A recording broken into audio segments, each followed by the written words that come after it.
Welcome back. You're watching the P.I Show, the only show in Melbourne discussing personal injuries and what flows from anyone who's injured. We discuss cases. I think they're endlessly fascinating. Case decided in New South Wales about cleaner, husband and wife cleaner. They were working at the Rooty Hill Hotel, and they were putting out some rubbish in the backyard of this hotel. 4 a.m. in the morning, there was someone with a balaclava, with a gun. They held up the cleaner. They robbed him of $600 and his wallet. And then they got to the manager. He actually waited for the manager. He waited for the manager, but he held the cleaner prisoner for a number of hours. Waited for the manager, and I think he ended up stealing $7,000 in the morning. Now, the cleaner, he sued his employer. It was a cleaning company, and he sued the hotel. What happened? He won, Harry. He won in the Court of First Instance, which I think is the District Court in New South Wales, and he also won in the Court of Appeal in New South Wales before 3 judges. The court found that the employer was 60% liable for his damage, and the hotel, Carousel Inn, was 40% liable. There's an armed person in a backyard at 4 a.m. in the morning.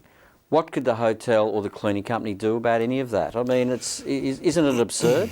Well, a hotel. Well, why are they to blame? Well, a hotel in this case had a previous robbery in 1997, so they actually took out steps to protect the employees on the inside. They had CCTV cameras. They had all these initiatives. They even had their insurer give them some sort of a document or pamphlet on what they should do to what measures they could take to protect their employees and the hotel from further robberies. They had security cameras On the inside. On the inside, but they had a big barbed wire fence at the back. They took a lot of precautions. Yeah, what more can they do? Yeah, and at the back, well, you know, also they had 44-gallon drums right next to the fence. So is that inviting it is because criminal? It makes the job of the criminal that's climbing this 6-foot fence with barbed wire on top that much easier to scale. He doesn't have to fear that he's going to fall on the other side and break his leg or ankle or whatever. It just sort of entices them a bit. It makes it easier. Although there was comments by the court. It's a bit far-fetched though, isn't it? Oh, yes and no, but I think there's two defendants here. There's the hotel, the employer. The employer has got what they call a non-delegable duty to ensure the safety of its employees. In this case here, the employer didn't even turn their mind to the issue of safety. They didn't look at. They didn't do anything. But in fairness, the employer said, "Look, we're a cleaning company of a hotel. We're going to rely on the hotel to provide proper security for everyone at the hotel. That's what we're going to do. Isn't that reasonable?" No, because it's what they call a non-delegable duty, which means that they can't delegate that duty to anyone else. They should have gone there, done a risk assessment. And some of the things that happened in this case, the judge said that that the cleaner had to go outside and dump the rubbish in the bins. At night? Right at the back. And there was an issue about lighting, there was an issue about cameras. I don't think there was any cameras outside. And the cameras would have gone some way to... But how much security can you have? I mean, the judge... There's endless amount of security you can have. The judge in this case had a sort of sense of humour, and he said security is a bit like love, a bit like ice cream, and a bit like what else did he say? A bit like praise and sex. You can't get enough of them. Yeah, you can't get enough. So he said, how much security is enough? Well, it's a reasonable duty of care, but in this case here, I don't think any assessment was made of the risk to the cleaners, because there was no assessment made of the outside of the perimeter, like outside the hotel itself. What did they take the rubbish bags out at 4 in the morning? Why didn't they just put them... That's their job.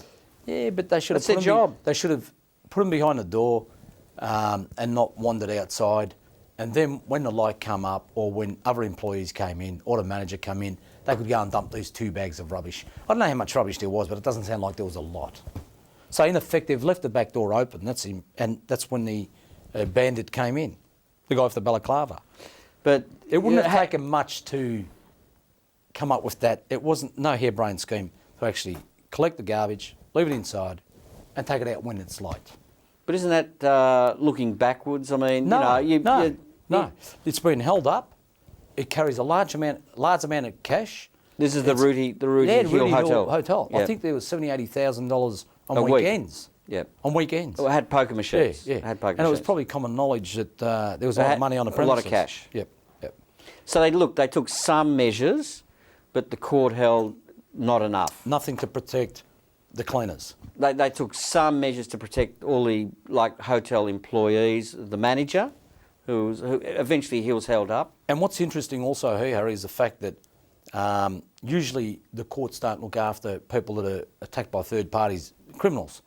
But this one here, what the court said was that they extended the duty of care to the Carousel Inn, the hotel. At Rooty Hill. Because the control they had over the employees was almost, they said it was analogous to the employer-employee relationship. They were telling the employees, look, people are delivering pies and pastas and all sorts of things. Can you pick them up and take them inside? It's like an employer saying to an employee, can you do certain things? Help out. Yeah. Anyway, look, he succeeded, and the interesting thing is after this traumatic event, he suffered psychiatric injuries, and he started drinking. What effect did all of that have? Had another couple of car accidents because of the drinking, and he sustained physical injuries. But the court connected the car accidents to this traumatic event. Yeah. Isn't that a bit far-fetched? No, because he had severe psych, and because of his severe post-traumatic stress, he started drinking. And before that, he wasn't drinking. So there's a connection there. The connection between drinking and then him jumping in the car and having the accidents. 2 accidents. Yeah. Very accident-prone after the. But he took up the drink. So the court. That was he medicated himself by drinking. Okay. And that happens a lot. Okay. As you've seen. That's all we've got time for. We're having a short break, and we'll be back after the break. See you soon.